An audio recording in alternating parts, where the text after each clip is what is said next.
ಇಲ್ಲಿ ನೋಡಿ, ಮೊನ್ನೆ ಒಂದು ವಿಡಿಯೋ ಮಾಡಿ ಹಾಕಿದೆ. ಇದ್ರಲ್ಲಿ ಸುಮಾರು ಜನ ಅವ್ನು ಹೇಳಿದೆ ಕರೆಕ್ಟು, ಇನ್ಸೂರೆನ್ಸ್ ಕ್ಲೈಮ್ ಮಾಡೋದೇ ಬೆಸ್ಟು ಅಂತೆಲ್ಲ ಹಾಕ್ತಿದ್ದಾರೆ.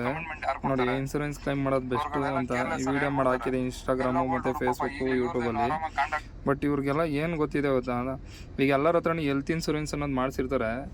ಈಗ ಹೆಲ್ತ್ ಇನ್ಸೂರೆನ್ಸ್ ಇರುತ್ತೆ ಅಂದ್ಬಿಟ್ಟು ಸಣ್ಣ ಪುಟ್ಟ ಜ್ವರ, ಮೈಕೈ ನೋವು, ಸೀಟೆಲ್ಲ ಆಗಿದ್ದಕ್ಕೆಲ್ಲ ಯಾರು ಹೋಗಿ ಇನ್ಸೂರೆನ್ಸ್ ಕ್ಲೈಮ್ ಮಾಡಲ್ಲ.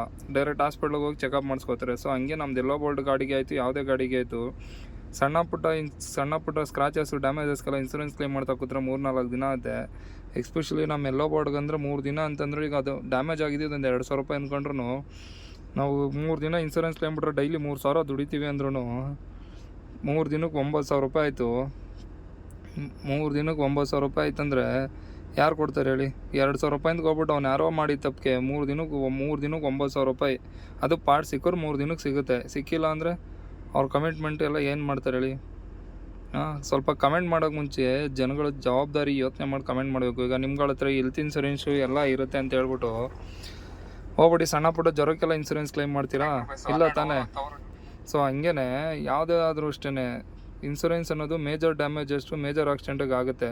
ಸಣ್ಣ ಪುಟ್ಟ ಡ್ಯಾಮೇಜು, ಸಣ್ಣ ಪುಟ್ಟ ಇದಕ್ಕೆಲ್ಲ ಇನ್ಸೂರೆನ್ಸ್ ಕ್ಲೈಮ್ ಬಿಟ್ರೆ ಗಾಡಿ ವ್ಯಾಲ್ಯೂನೂ ಕಮ್ಮಿ ಆಗುತ್ತೆ. ಮತ್ತು ಅದು ನೋಡಿ ಬೇಕಾದ್ರೆ ವೀಡಿಯೋದಲ್ಲಿ ಜಸ್ಟು ಅದು ಸ್ಪ್ಲೆಂಡರ್ ಡ್ಯಾಮೇಜ್ ಆಗಿರೋದು, ಅದು ರಬ್ಬಿಂಗ್ ಮಾಡಿ ಅದು ತೆಗೆಯೋದಕ್ಕೆ 1-1.5 ರೂಪಾಯಿ ಖರ್ಚಾಗುತ್ತೆ. 1-1.5 ರೂಪಾಯಿ 3 ದಿನ ಗಾಡಿ ನಿಲ್ಲಿಸಿ 9,000 ಲಾಸ್ ಮಾಡ್ಕೊಂಡ್ರೆ ಯಾರಿಗೆ ಲಾಸ್ ಹೇಳಿ? ಎಲ್ಲೊಬ್ಬ ಡ್ರೈವರ್ಗೆ ಲಾಸು. ಸೊ ಈ ಥರದಾದಾಗ ಸ್ವಲ್ಪ ಕಮೆಂಟ್ ಮಾಡೋರು ಯೋಚನೆ ಮಾಡ್ಕೊಂಡು ಕಮೆಂಟ್ ಮಾಡಬೇಕು.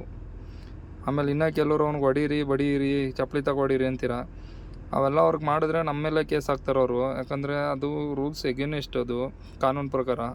ನಾವು ಅವ್ರಿಗೆ ಹೊಡೆಯೋಂಗಿಲ್ಲ, ಬಡಿಯೋಂಗಿಲ್ಲ, ಕೆಟ್ಟದಾಗ ಬೈಯೋಂಗೂ ಇಲ್ಲ. ಹಂಗೇನಾದ್ರು ಮಾಡ್ತಂದ್ರೆ ನಮ್ಮ ಮೇಲೆ ಉಲ್ಟಾ ಕಂಪ್ಲೇಂಟ್ ಕೊಟ್ಟು ನಮ್ಮನ್ನೇ ಜೈಲಿಗೆ ಹಾಕ್ಸ್ಬಿಡ್ತಾರೆ. ಸೊ ಹಂಗಾಗಿ ಯಾರೇ ಆದರೂ ಕಮೆಂಟ್ ಮಾಡ್ಬೇಕಾದ್ರೆ ಸ್ವಲ್ಪ ಯೋಚನೆ ಮಾಡಿ ಮಾಡ್ಬೇಕು ಸರ್. ಎಲ್ಲೋ ಬೋಲ್ಡ್ ಅವ್ರ ಕಷ್ಟ ಎಲ್ಲೋ ಬೋಲ್ಡ್ ಅವ್ರಿಗೆ ಗೊತ್ತಿರುತ್ತೆ. ವೈಟ್ ಬೋಲ್ಡ್ ಆದರೂ ಅಷ್ಟೇ, ಎಲ್ಲೋ ಬೋಲ್ಡ್ ಆದರೂ ಸಣ್ಣ ಪುಟ್ಟ ಇನ್ಸೂರೆನ್ಸ್ ಕ್ಲೈಮ್ ಮಾಡಿದ್ರೆ 2-3 ದಿನ ಆಗೇ ಆಗುತ್ತೆ. ವೈಟ್ ಬೋಲ್ಡ್ ಅವ್ರಿಗೆ ಅದು ಬರ್ಡನ್ ಅನಿಸಲ್ಲ. ಬಟ್ ಎಲ್ಲೋ ಬೋರ್ಡ್ ಅವ್ರಿಗೆ 1 ದಿನ ಗಾಡಿ ನಿಂತರೂ ಸಮಸ್ಯೆನೇ.